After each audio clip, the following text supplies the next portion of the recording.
give it to our girls. 5 billion and 40 naughty shorty. Baby girl, all my girls, all my girls. Stand up and say, well, I'm on the way this time.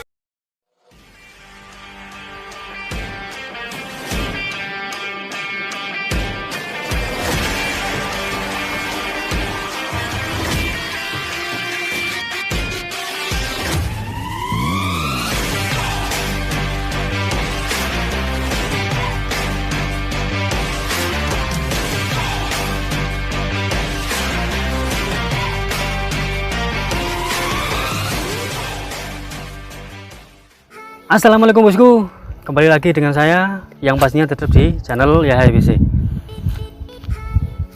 Mungkin teman-teman gak asing dengan mobil ini karena kemarin sudah saya upload di channel saya mengenai Honda Mobilio tipe E tahun 2015 upgrade RS ke tahun 2021. Nah, kenapa ini saya bahas lagi? Karena di konten saya sebelumnya juga saya sudah sering upload upgrade seperti ini. Ada yang warna putih itu plat L, ada yang warna abu-abu juga ada. Nah, di situ sering banget muncul pertanyaan mengenai yang pertama ini mengenai harga. Nah, maka dari itu saya up lagi konten seperti ini agar teman-teman tahu mengenai harga yang dibutuhkan untuk upgrade Mobilio tahun lama ke tahun 2021. Oke, langsung saja mengenai harga. Akan saya bahas tuntas mengenai biaya total keseluruhan mengenai upgrade ke facelift. Nah, untuk harga ini ada dua macam bosku. Yang pertama ke upgrade facelift yang non projector. Yang kedua upgrade facelift yang sudah projector headlampnya. Jadi saya bahas dulu yang pertama. Untuk paketan upgrade ke tahun 2020 yang headlampnya masih bolam belum proyektor itu membutuhkan biaya sekitar 11 juta rupiah. Nah, 11 juta rupiah itu apa saja yang didapatkan? Mulai kap depan, headlamp, grill lengkap, bumper, cover fog lamp, kemudian ram bumper, terus bumper belakang, reflektor, trunks. Nah, intinya satu set lah, mulai dari depan, kiri, kanan sampai belakang. Terus yang kedua jenisnya upgrade ke tahun 2021 memakai headlamp yang sudah proyektor. Jadi Mobilio ada dua macam bosku, yang pertama non proyektor dan yang kedua proyektor. Dan untuk upgrade ke tahun 2021 yang sudah proyektor itu menghabiskan biaya 13 juta rupiah. Jadi perbedaannya hanya di headlamp depan bosku.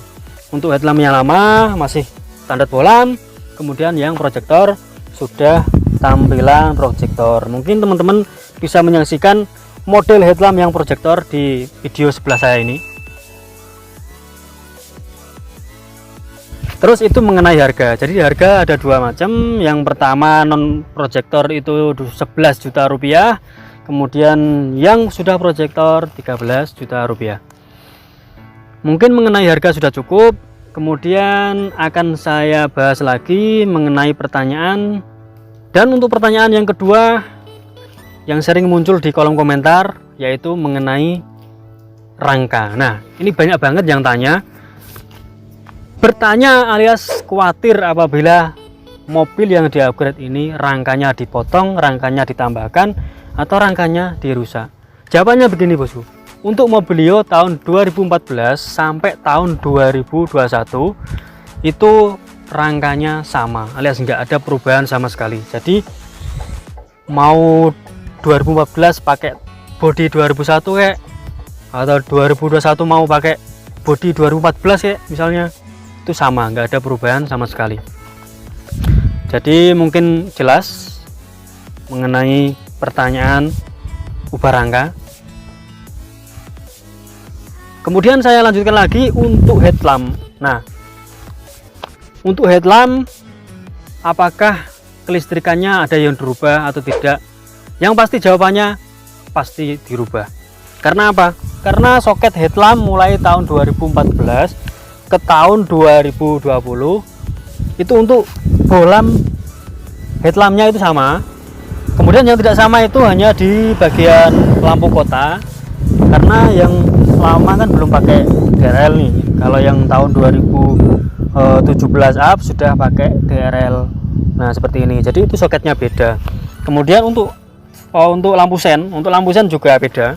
Jadi mulai 2014 sampai 2020 itu headlampnya beda. Yang sama itu mulai Mobilio 2014 sampai 2016 itu soketnya sama. Kemudian untuk Mobilio yang 2016 sampai 2018 itu sama. Yang beda lagi mulai tahun 2020 sampai 2021 yang model proyektor itu beda lagi. Jadi intinya apabila teman-teman pakai bahan yang tahun 2014 atau pakai tahun yang 2016 itu pasti dirubah di bagian kelistrikan headlampnya, dan itu pun ubahannya hanya sebatas jalurnya saja, alias tidak merusak soket orinya, alias kita menyesuaikan ke soket dari pabrikannya.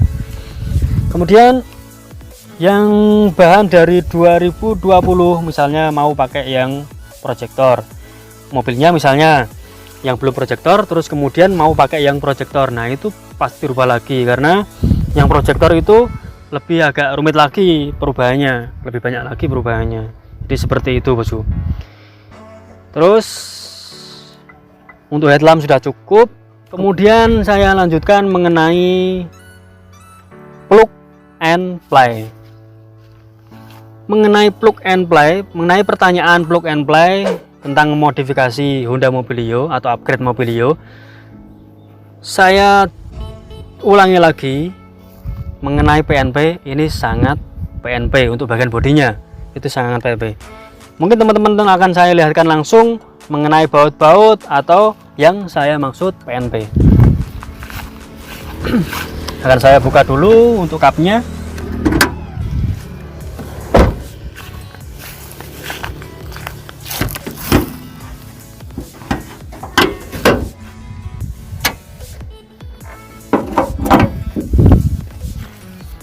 Nah bosku, jadi saya mulai dulu dari kap.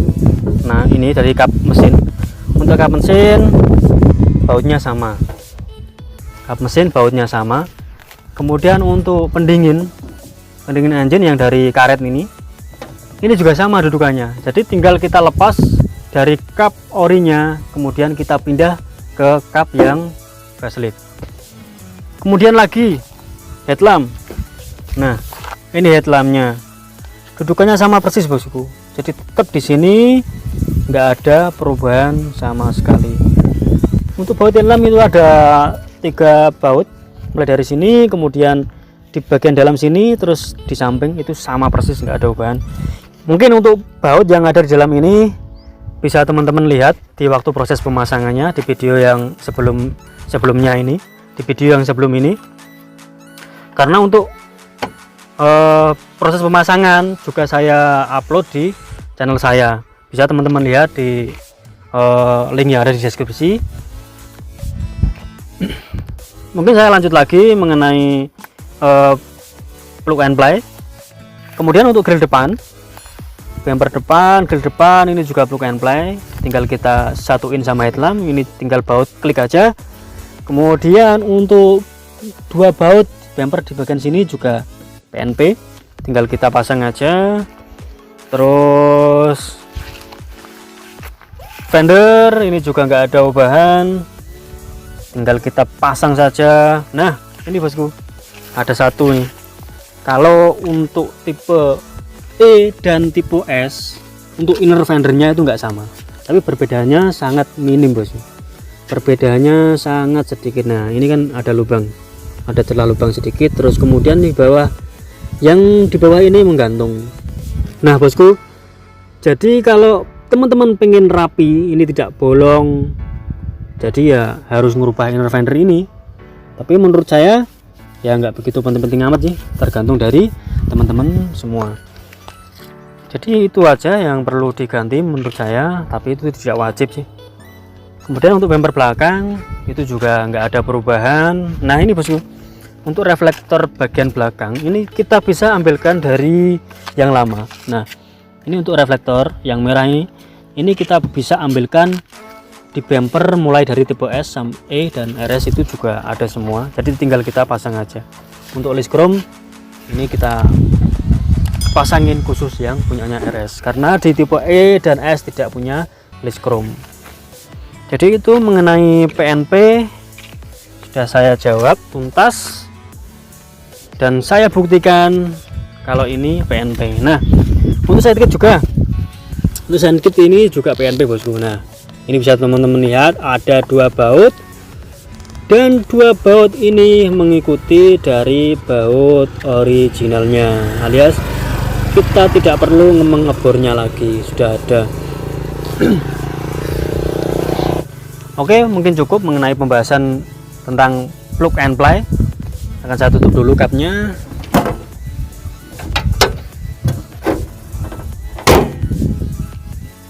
Dan selanjutnya akan saya bahas pertanyaan yang sering banget muncul, mungkin tidak muncul di konten saya aja, di konten-konten teman yang lain juga sering muncul. Apa itu? Untuk upgrade seperti ini, apakah kena tilang atau tidak? Nah, begini bosku. Mungkin next time akan saya undang langsung mengenai pihak yang lebih paham atau lebih tahu mengenai upgrade seperti ini, apakah menyalahi hukum atau tidak. Mungkin next time akan saya undang beliaunya yang bertugas di kepolisian, akan saya undang langsung, dan mungkin kita akan bahas mengenai upgrade seperti ini apakah kena tilang atau tidak. Jadi untuk upgrade mobil, terus modifikasi motor, itu akan saya ulas atau kita bahas tuntas mengenai tilang apa tidak. Nah, mungkin untuk sementara ini akan saya jawab, karena sempat kemarin saya berbincang langsung kepada beliau, dan beliau menegaskan atau menjawab dengan lantang kalau upgrade seperti ini tidak menyalahi hukum. Karena apa? Mobil ini jelas statusnya, ada STNK, ada BPKB. Kemudian mobil ini tidak merusak. Yang dinamakan merusak itu memotong bodi atau mengubah bodi lebih dari 70%. Nah, 70% itu apa bosku? 70% itu tidak bodi luar saja, melainkan bodi yang ada di dalam, alias total keseluruhan 70%. Nah, jadi satu, dokumen jelas, nomor mesin, nomor rangka jelas, itu pasti sudah aman, tidak menyalahi prosedur. Kalau mungkin untuk knalpot, nah knalpot itu mulai dari dulu sampai sekarang knalpot ya tetap melanggar. Cuma gimana lagi, itu sudah menjadi budaya buat para hobi modifikasi untuk knalpot racing. Jadi tergantung teman-teman aja mengenai knalpot. Yang pasti saya ulangi lagi, untuk upgrade atau modifikasi itu tidak melanggar hukum. Yang penting satu, unitnya jelas, unitnya aman. Terus ada satu pertanyaan bosku, ini yang terakhir, mengenai performa mobil setelah di upgrade. Nah ini saya ibaratkan saja bosku, pakai logika. Misalnya teman-teman nih untuk hari ini pakai setel yang model seperti saya, nah setel ini celana oblong, kemudian ala kadarnya lah. Terus kemudian besok atau lusa teman-teman pakai baju yang setelnya nyecis lah, misalnya pakai celana jeans, kemudian apa itu jaket rapi. Nah kemudian saya tanya ke teman-teman, perbedaannya apa? Nah perbedaannya tuh cuma satu, yaitu feeling. Jadi untuk upgrade mobil itu yang berbeda cuma tampilannya. Jadi sama kayak teman-teman misalnya keluar pakai baju yang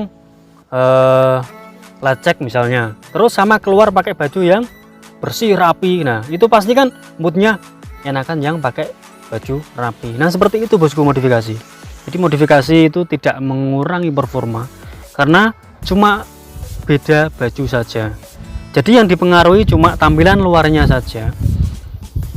Kalau menurut saya malah setelah di upgrade malah lebih pede, karena ibaratnya teman-teman sudah pakaian rapi, celana jeans, sepatu, pasti kan sudah pede dibandingkan dari yang bodi sebelumnya atau baju sebelumnya lecek, kemudian bodi sebelumnya lebih jadul. seperti itu bosku, mengenai penjelasan performa atau pengaruh performa terhadap kendaraan yang sudah di upgrade.